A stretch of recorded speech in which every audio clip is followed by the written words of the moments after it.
तो किसी ने कहा बिना कलश के प्राण प्रतिष्ठा कैसे होगी, किसी ने कहा बिना कलश के प्राण प्रतिष्ठा कैसे होगी, किसी ने कहा जब चुनाव ही प्राण हो तो सोचो कौन सी प्रतिष्ठा दांव पे लगी होगी।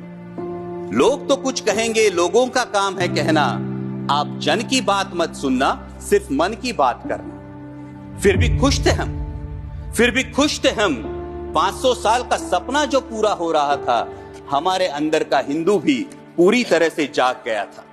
तो चल पड़े अयोध्या की ओर राम लल्ला की दर्शन की आस लगाए, चल पड़े अयोध्या की ओर राम लल्ला के दर्शन की आस लगाए। जो सामने नजारा देखा वो देखकर दंग रह गए। वो 3 मंजिलें, 400 खंबे, 32 सीढ़ियां, जय श्री राम का नारा लगाते हुए हम सीढ़ियां चढ़ने लगे। राम लल्ला से क्या गुहार लगाए ये सोचने लगे। पहली सीढ़ी पर याद आई महंगाई, पहली सीढ़ी पर याद आई महंगाई, दूसरी पर देश में बढ़ती बेरोजगारी, तीसरी पर पत्रकारिता की चरण चुंबकता, चौथी पर सेंट्रल एजेंसीज की संदिग्ध भूमिका। हर सीढ़ी पर कुछ न कुछ याद आ रहा था, हर सीढ़ी पर कुछ न कुछ याद आ रहा था।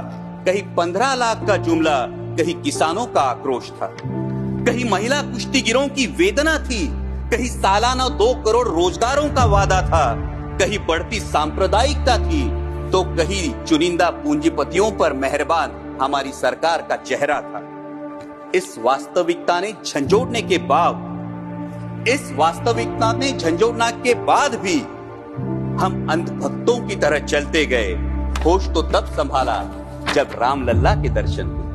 हमें नतमस्तक देख राम लल्ला मुस्कुराते हुए बोले, हमें नतमस्तक देख राम लल्ला मुस्कुराते हुए बोले, मैं कल भी था, आज भी हूं, कल भी रहूंगा।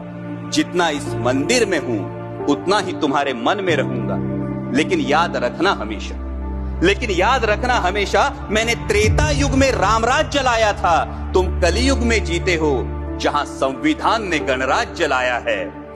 धर्म समाज का किनारा जरूर है, धर्म समाज का किनारा जरूर है, लेकिन देश एक बहती धारा है। किनारे को धारा के बीच में लाया तो प्रवाह अड़ जाता है, प्रगति के पथ से हट जाता है। इसलिए धर्म का ठेकेदार नहीं, पहरेदार बनना चाहिए। इसलिए धर्म का ठेकेदार नहीं, पहरेदार बनना चाहिए। तुम रहो न रहो, वो रहे न रहे, ये देश रहना चाहिए, देश का संविधान रहना चाहिए, देश का लोकतंत्र रहना चाहिए, ये देश रहना चाहिए। जय हिंद, धन्यवाद।